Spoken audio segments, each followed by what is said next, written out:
According to U.S. Senior District Judge T.S. Ellis, appointed by Republican President Ronald Reagan, he's not having any of it. According to this report, Judge Ellis told Special Counsel Robert Mueller that he should not have unfettered power in probing ties between President Donald Trump's campaign and Russia, and accused Robert Mueller of using criminal cases to pressure Trump's allies to turn against him. At an intense hearing in federal court last week in Virginia, U.S. District Judge T.S. Ellis III sharply questioned whether Mueller exceeded his authority in filing tax and bank fraud charges against President Trump's former campaign manager, Paul Manafort. Ellis stated the indictment appeared to be a way for Mueller to leverage Manafort into providing information about President Trump. Quoting Judge Ellis, the vernacular is to sing, unquote. You don't really care about Mr. Manafort, do you? You really care about what information Mr. Manafort can give you to lead to President Trump and his so-called eventual prosecution or impeachment. It's unlikely you're going to persuade me the special counsel has unfettered power to do whatever he wants. Like most motions, ladies and gentlemen, to dismiss, Manafort was initially viewed as a long-shot bid to win his freedom and get out from under Mueller's thumb.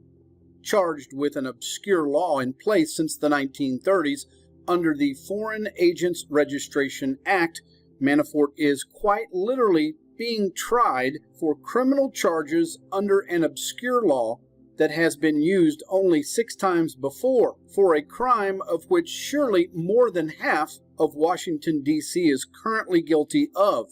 Normally, such a violation in nearly all cases is treated as a regulatory violation and punished with fines at best. And you know what, ladies and gentlemen? There's more crimes being committed in downtown San Francisco as we speak that are way worse than what Paul Manafort is accused of. But of course, those people in San Francisco, homeless or whoever, drug users, they're getting away with it anyway. Right out in front of public, you can film them on the streets and it won't matter because they will not see a court of law. Of course, to add to the fire, the darling lobbyist Democrat Tony Podesta, brother of Hillary Clinton's campaign manager John Podesta, was guilty of the same crime, yet not one single federal prosecutor saw fit to bring charges against him, and Robert Mueller himself offered him immunity while continuing the trial against Manafort for the same exact crimes. Yes, there are issues of tax evasion, allegedly hiding income, and depositing money in offshore banks, but not one single bit of those crimes relates to anything remotely involved alleging Russian collusion to elected President Donald Trump during the campaign. And of course it goes without saying when Manafort's team of attorneys asked him, unsuccessfully of course, to dismiss a slew of charges against their client accusing him of tax evasion and bank fraud, Ellis demanded Mueller's office hand over without any redactions an otherwise highly classified memorandum containing the scope of his authority to investigate President Trump's former campaign chairman and other crimes. Ellis noted his concern of the unfettered power seemingly possessed by Robert Mueller in probing ties between President Donald Trump's campaign and Russia. Of course, to this point, Robert Mueller has not given any classified memorandums over to the court. So at this point, the jury is currently locked in deliberations in the trial of former President Trump's campaign manager, 65-year-old Paul Manafort, as the mainstream media outlets, Washington Post, the New York Times, the AP, CNN, NBC, of course, Politico, and BuzzFeed all requested the court release the names and addresses of jurors. Manafort is accused of earning more than $60 million as a political consultant in Ukraine. And of course, he failed to report a significant percentage of his tax return earnings. And as far as security concerns for the judge and the jury, the judge stated that I have the marshal's protection. I don't even go to the hotel alone. I receive criticisms and threats, and I'd imagine jurors would too, of course. And the judge added I had no idea this case excited this emotion. I had no idea how this case would be perceived by the public and the press. And in conclusion, according to Judge Andrew Napolitano, the criminal charges themselves clearly don't match up to the original purpose of the investigation. Both were accused of working as foreign agents and failing to report that status to the federal government, using shell corporations to launder income and obstruction of justice by lying to the federal government. The alleged crimes of Manafort and Gates appear to have nothing to do with President Trump, nor have they any factual relationship to the Russians. So why were these two indicted by a grand jury hearing evidence about alleged American assistance to Russian interference? Your guess is as good as mine. Well, I can guess very easily. They're complicit, like they always are.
No, they absolutely do. And this president has joined with the American people in ways that no other president has before, Republican or Democrat, to say, I remember during his campaign, he said it very clearly, I want all Americans to be as rich as me. And that gave Americans a vision of going back to work again, of reclaiming our economy, both nationally and internationally. And those are the things that he has delivered on. And so he has every right to stand there and say that to that crowd because he's delivered on it. And Corey, here's the choice. Here's how he's framing it here.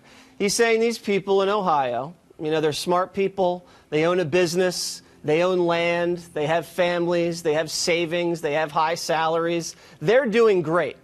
And then you have some little pale weasel in a small apartment making a tiny amount of money in Manhattan or Washington, D.C.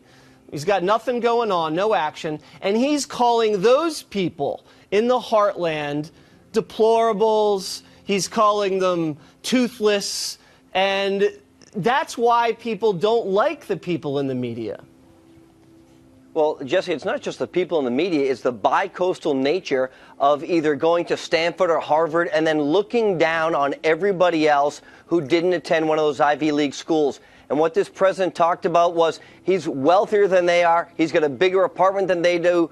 And he's now the president of the United States. But more importantly, he's there with the hardworking men and women in Ohio every single day who are seeing the benefits of the economy which he has put in place to put Americans back to work. He went through those steel miners and coal workers who can now go back to work every day. They didn't go to Harvard. They didn't go to Stanford. Those are hardworking Americans that are better off than those professional elitists who look down their nose at others. Under Barack Obama, this country lost nearly, I think, 300 to 400,000 manufacturing jobs. And this president, only less than 2 years, has added 400,000 plus manufacturing jobs, Gina. But I want to talk about some of the news he made tonight.